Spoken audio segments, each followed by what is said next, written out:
accéléré, avec pour champ gravitationnel la 22e lettre de l'alphabet, la lettre V. V comme vitesse, V comme virage, V comme valse, V comme vision. Vitesse, parce qu'en l'espace d'une semaine, des faits marquants se sont inscrits à l'encre indélébile, symbolisant ainsi l'amorce d'un nouveau virage dans l'histoire politique de notre pays, le Gabon. L'histoire retiendra effectivement que c'est bien un certain jeudi 19 décembre 2024 que le président de la transition, le général de brigade Brice Clotaire Oligui Nguema, a procédé à la signature de la nouvelle loi constitutionnelle et du décret de promulgation de la dite loi. Ce, en présence des juges constitutionnels, des membres du gouvernement et du CTRI, des présidents des institutions, du corps diplomatique, des parlementaires et de la société civile. Un acte qui, de facto, est venu battre en brèche les incertitudes et spéculations de tous ordres quant à l'effectivité de la nouvelle Constitution. Ainsi naît la 5e République de notre Gabon d'abord, tout en ouvrant la voie de la restauration véritable des institutions. Ce même jeudi de cette même semaine, alors que le Conseil au sommet faisait preuve, comme qui dirait, d'un silence complice depuis 3 mois quasiment, voilà que le général président, malgré un emploi du temps chargé constitutionnellement, décide de tenir un tour de table au sommet, lequel, au regard du communiqué final délivré, laisse à penser que l'orthodoxie dans la gestion était bel et bien en ligne de mire. De la SEG à Transurbe, en passant par la Gaza, FGIS, Fonds Gabonais d'investissement stratégique, Gaboil et Pisolube, les directions générales ont été revisitées. Au point où, pour rimer avec notre 22e lettre de l'alphabet, notre confrère, l'Union, dans sa parution du week-end écoulé, titrait en ces termes « La valse des DG ». Et de poursuivre que le Conseil des ministres de ce jeudi noir aura été fatal au patron de plusieurs entités publiques.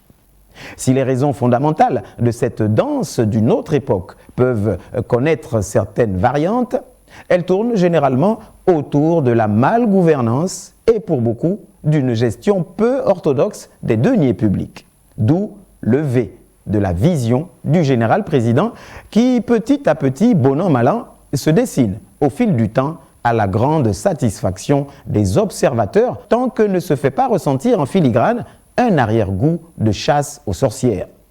Pour l'heure, il semblerait que non. Si certains retours faisaient état, dans un passé récent, de la trop grande magnanimité du président de la transition dans les choix des personnalités promues à certaines fonctions régaliennes, il apparaît de plus en plus clairement que la vision du chef s'appuyait de prime abord sur l'inclusion. Que ce qui était jugé comme étant une faiblesse s'avère être in fine une force qui met au goût du jour une qualité indéniable, celle d'une main de fer dans un gant de velours.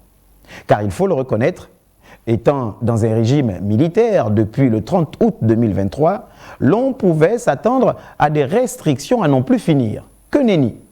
La gouvernance militaro-civile ou civilo-militaire, entre griffes, qui en a découlé, a d'ailleurs surpris plus d'un observateur. Aujourd'hui, le savant dosage du bâton et de la carotte vient remettre les pendules à l'heure et confirmer la volonté affichée de restaurer les institutions avec un accent particulier sur l'assainissement dans la gestion des deniers publics. Et tout le côté artistique réside ici en ce que c'est un virage, lettre V, qui a été négocié avec délicatesse et rigueur.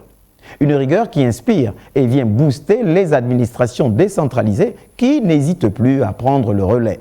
On apprend par exemple que la CNLCEI, Commission nationale de lutte contre l'enrichissement illicite, vient d'amorcer le même virage en convoquant les anciens dirigeants de l'ARTEF, Gaboil et PNPE soupçonnés de mauvaise gestion et pratiques douteuses.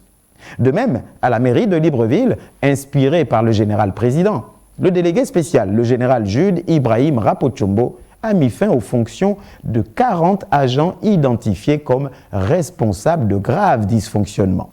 Entre double emploi, absentéisme chronique, présence d'agents décédés dans les effectifs et exploitation abusive des stagiaires, en tout cas des pratiques contraires à toute norme administrative et qui devaient impérativement cesser. La vision de Brice Clotaire Oligui Nguema apparaît donc de plus en plus claire, en ce sens que la mise en garde est désormais évidente pour tous ceux appelés à occuper des fonctions régaliennes. Entre flexibilité et rigueur, le couloir du mois de décembre n'a pas fini de révéler ses cartes. La dernière semaine sera capitale. Bonsoir chez vous.